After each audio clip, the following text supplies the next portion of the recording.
Hello ladies and gentlemen, my name is Chris Stallings. You know me here on YouTube as MarauderEX, and as always, I'm your host for Operation Recap, where I take some stories from Rainfall and I show them off here on YouTube. I do apologize for missing last week's. I was feeling very under the weather. I sent something like a cross between the Sith and Seth MacFarlane's version of the Sith. So it was very, it did not sound conducive to doing a recap video. I do apologize for that. So for this, I'm going to very quickly run through 2 weeks of recap information. So, not last week, but the week before, the big story was Nintendo. They had a Nintendo Direct on April Fool's Day. Not a good day to have any sort of legitimate information come out. Just saying. They kind of came out swinging. They showed off new Yoshi's Woolly World information, including amiibos, which look adorable. They have Mario Maker, release date, and details. Looks like fun. I love it. I'm super excited for Mario Maker. New Puzzle & Dragons Z Mario Editions information. It's a fun puzzle-looking game. I was really hoping there would be a Wii U version that used the touchpad. 3DS version looks great. I would love a console version of this game because I love puzzle games. Like, I can just sit there and tune out and just play puzzle games ridiculously. It's insane. Mario Kart 8 DLC Pack 2 is coming early. We've got some information on that up there. Mewtwo, Lucas, and other DLC characters coming for Smash. Okay, so we knew Mewtwo was coming. He was announced. He was going to be, a special bonus for people who bought both games, and then you could also buy them. They talked a little more about that. They also said Lucas is coming as well, so Ness's friend from the Earthbound series, or Mother series if you were a purist, he's coming as well. Nintendo also brought out a, hey, vote for a character that we might be able to put in. So let us know who you really want. So there's a huge voting campaign going on for who would you like to see. Personally, myself, I voted for Lloyd Irving from Tales of Symphonia, but we've got a huge number of staff members who are just throwing out really good suggestions. King K. Rool is out there. There's a lot of people. Bayonetta. Ton of characters that look like they could have a good shot. Me personally, again, I'm a Symphonia purist, but yeah, ton of characters. There's voting information for that. Go check that out. New stuff for Xenoblade Chronicles 3D, new trailer, new gameplay footage. Looks okay, I'm interested in it. I mean, I've got it on the Wii, so, not gonna buy a new 3DS for it. But if I need to buy a new 3DS, at least I know there's going to be a fantastic game on it. So, and the final Club Nintendo rewards were announced, which were games. That's basically it. It's just all virtual console stuff. I was a little disappointed by that.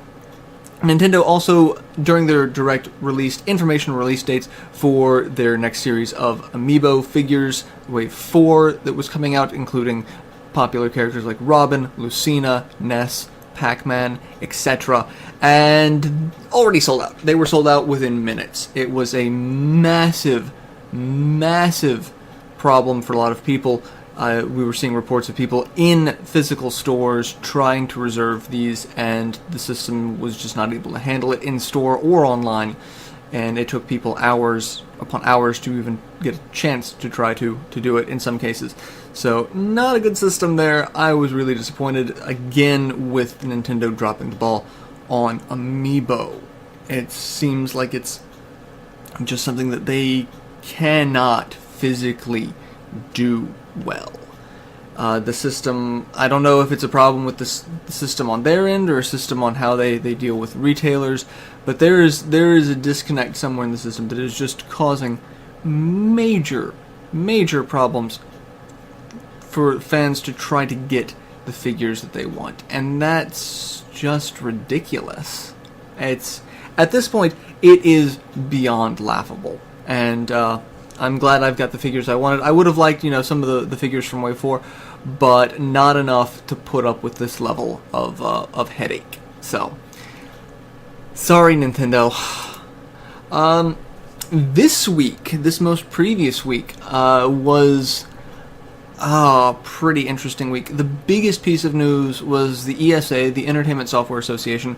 They issued a statement on game preservation, and it was not well received at all. people in the gaming community felt that it was very poorly worded. It seemed very corporate, very much not what people in the gaming industry would have wanted it to be. People in the gaming industry, a lot of developers, publishers, people who work in the industry would like to see games taken as art, and that's an argument that's been going on for a very long time. Considering you've got cinema and you've got the Criterion Collection, people who are preserving old films. Same with music. You've got these people who do an art form and want to preserve it, whereas with games, this discussion comes into piracy and hacking, and the second someone says hacking, it instantly becomes a bad thing. Piracy in itself, also a bad thing. And that's what the ESA is accrediting trying to preserve this to, is just it's another form of piracy, whether it's not maliciously intent piracy, but it is in fact piracy. And it was not taken well by the gaming community. Many gamers would like to see games preserved for future generations just to see the evolution of the medium, even if you don't consider it an art form. Going from Pong and Pac-Man to Uncharted and Mortal Kombat X, these are things that you would like to see the progression of. And the ESA does not agree. So that was the biggest story. We do have an opinion piece up on the site on that. Go check out that and then the related stories to it to see what the official statement is, and if maybe it's just some people are interpreting it as really negative, but the ESA's statement just, to me personally, comes across as a little heavy-handed toward the industry. Not a fan of that. Xenoblade X gets a ton of new information this week as well. The website's been updated, which has teasers for the soundtrack, subtitles for the most recent live stream, which there was just another live stream. I've got a link to that as well. And information on the dolls, the giant robot suits that can turn into tanks, because you can't have a robot that can't turn into a tank. I mean, come on. It's one of Asimov's laws. If you build a robot, it's got to turn into a tank. That's law number 4, right after not killing people. So yeah, a lot of new Xenoblade X information. I've seen a lot of people piecing together information from this direct. It looked fantastic. I am just getting super psyched about this game. I was super psyched about Xenoblade. This looks like it's going to be even more entertaining. I've got some misgivings about it with the multiplayer and the creative character. I'm not sure it's going to feel as story driven.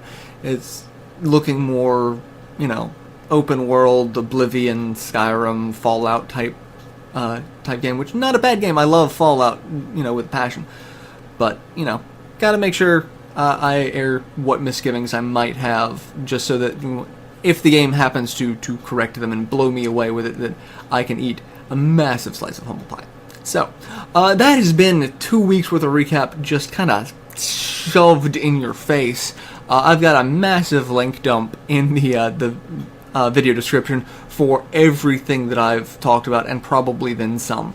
So, yeah, there's a lot of links. Go check those out. I will hopefully not miss another week recap, but I am only human, so here's hoping that I don't get sick again, because God, I hate, no one likes being sick. No one likes it. So I will see you guys next week with an on-time recap where I'm not throwing I don't even know how many stories to face.